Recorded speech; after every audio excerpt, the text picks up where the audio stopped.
টোপোলাটো খুলি চাই দেখিলোঁ মোৰ বাবে সি তেতেলী কিনি আনিছে। কিজানি সি তেতেলী খাবলৈ আজি পইচা নাই বুলি অংকিতাক কোৱা শুনিছিল। মই সেই তেতেলী খোৱা নাছিলোঁ। মনে মনে আলমাৰীৰ কাপোৰৰ মাজত লুকাই থৈছিলোঁ আৰু সদায় ৰাতি এবাৰ টোপোলাটো খুলি চাইছিলোঁ আৰু ৰাজৰ মৰম লগা মুখখন মনলৈ আহিছিল আৰু মই হাঁহি দিছিলোঁ।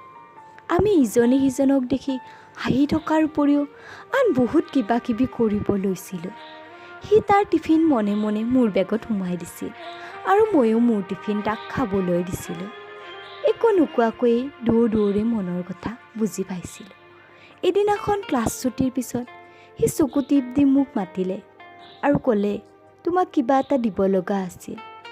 মই ভয়ে ভয়ে চাৰিওপিনে চাইছিলোঁ, কোনোবাই আমাক চাই আছিল নেকি।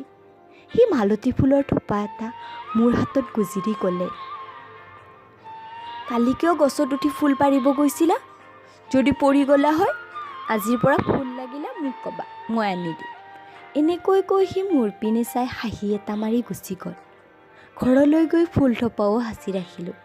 সঁচাকৈয়ে সি দিয়া প্ৰতিটো বস্তুৱেই সযতনে ৰাখিছিলোঁ মই।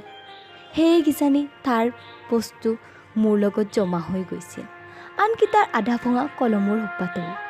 ভগৱানৰ কিজানি আমাৰ ভালপোৱা সহ্য নহ'ল।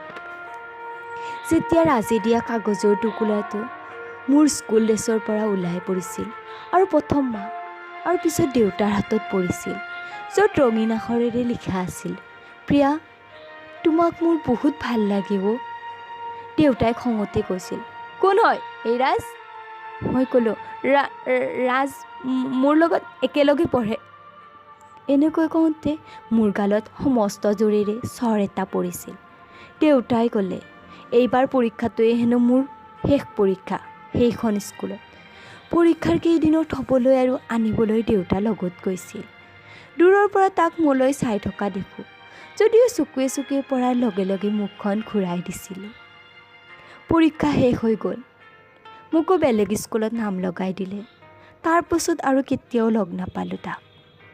অংকিতাই ক'লে, সি আকৌ গুৱাহাটীলৈ উভতি গ'ল। সেইদিনা বহুত কান্দিছিলোঁ মই তাৰ সাঁচি ৰখা বস্তুবোৰ চাই চাই, সেই তেতেলী টেঙা, মধুমালতী থোপা আদিবোৰ।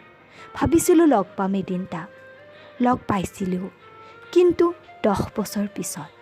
মেছেজ আহিছিল মোৰ ফেচবুকত এটা, হেপী বাৰ্থডে প্ৰিয়া।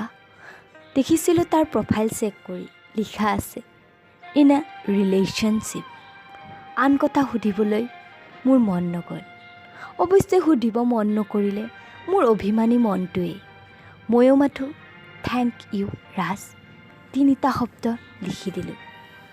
যোৱা 5 বছৰ একেদৰেই চলি আছে আমাৰ এই কথা বতৰা।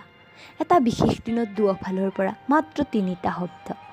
বুজি নাপালোঁ 5 বছৰৰ এই ইন এ ৰিলেশ্যনশ্বিপটো কাৰ বাবে? নে মই দিয়াৰ দৰে তেওঁ ইন এ ৰিলেশ্যনশ্বিপটো মোৰ বাবেই থৈছে, যাতে আন কোনো ছোৱালীয়ে তাৰ প্ৰেমত নপৰে। তথাপিও সুধিব নকয় তাক এই কথাষাৰ মোৰ অভিমানী মনটোৱে।